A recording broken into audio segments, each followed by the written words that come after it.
So what this video is going to go over is how to take a word equation and write it in formulas. So this is again just expanding upon going from the name of the compound to a formula. So this is just expanding on that. So I'm going to go back to mass and change. Now, some of these experiments we didn't do, but some of them we did. So aqueous calcium chloride and aqueous sodium carbonate produces calcium carbonate solid and aqueous sodium chloride. So my suggestion for any of these types of problems is to use a periodic table. So make sure you have that, and also your ion table.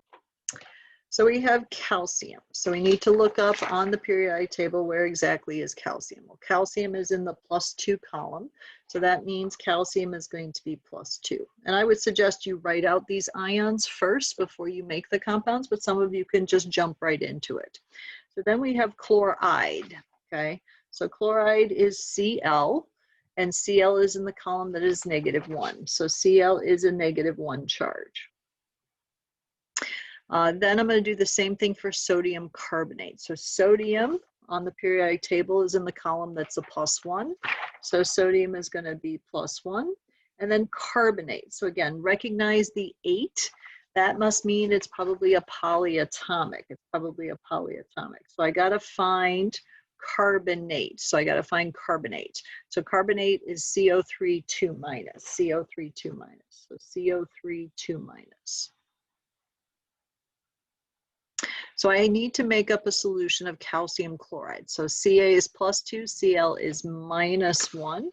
So I'm going to write it together to get it to 0. So I'm going to write CaCl2, and then I'm going to put Aq next to it in parentheses. So again, this is just going on with what we've done before.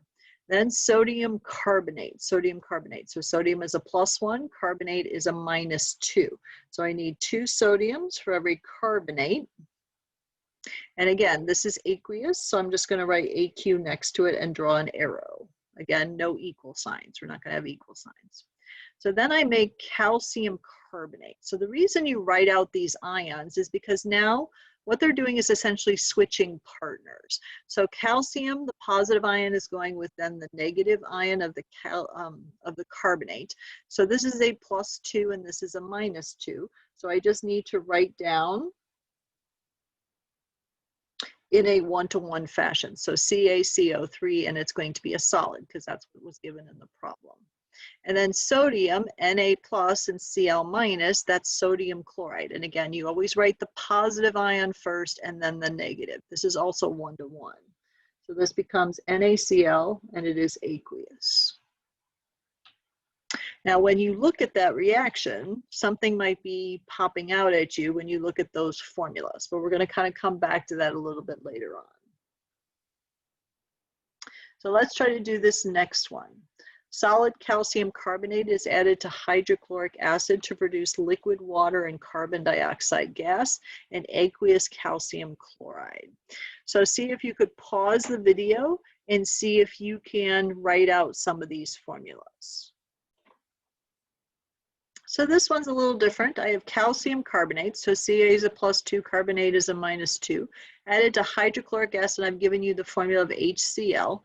You produce liquid water, H2O, carbon dioxide, maybe you know CO2 is carbon dioxide, and then calcium chloride. So I need the Cl- is going to be combining with the calcium. So I wrote it down here, calcium carbonate solid, plus hydrochloric acid. I didn't tell you it's aqueous, so that's my fault. I will tell you that it's aqueous in other problems that I give you. You produce liquid water, H2O with an L, CO2 with a G, and CaCl2. Again, calcium is a +2, Cl is a -, so I put it together as CaCl2 aqueous. So this is the one we did in the Mass and Change lab on pivot. Okay, so we burned iron, steel wool, by the way, burned in oxygen gas to form iron 2 oxide solid. So again, pause the video and see if you could write out this reaction. So again, solid iron, so the steel wool we were burning is Fe. iron, okay? We have oxygen gas O, I'm gonna come back to that one. And then we have iron 2 oxide, so Fe2 plus and O2, again, O2 minus is the oxide. So iron solid plus oxygen gas goes to iron 2 oxide solid, okay? But the issue we have here is oxygen. Oxygen is something called a diatomic molecule. And I will add a video to this discussion about diatomics. So oxygen gas is always going to be written as O2. It's a diatomic molecule because of how it's structured. So when we write out, anytime we write down oxygen gas, we're going to write O as a, and then a 2 as a subscript. So this is iron plus O2 goes to FeO. Well, looking at this reaction here, okay, can you notice that I have 2 oxygens on this side and only 1 over here? Okay, we have 1 Fe on both sides. So what we are going to talk about in the future is something called balancing of these reactions, because we need to have the same amount on both sides of the equation.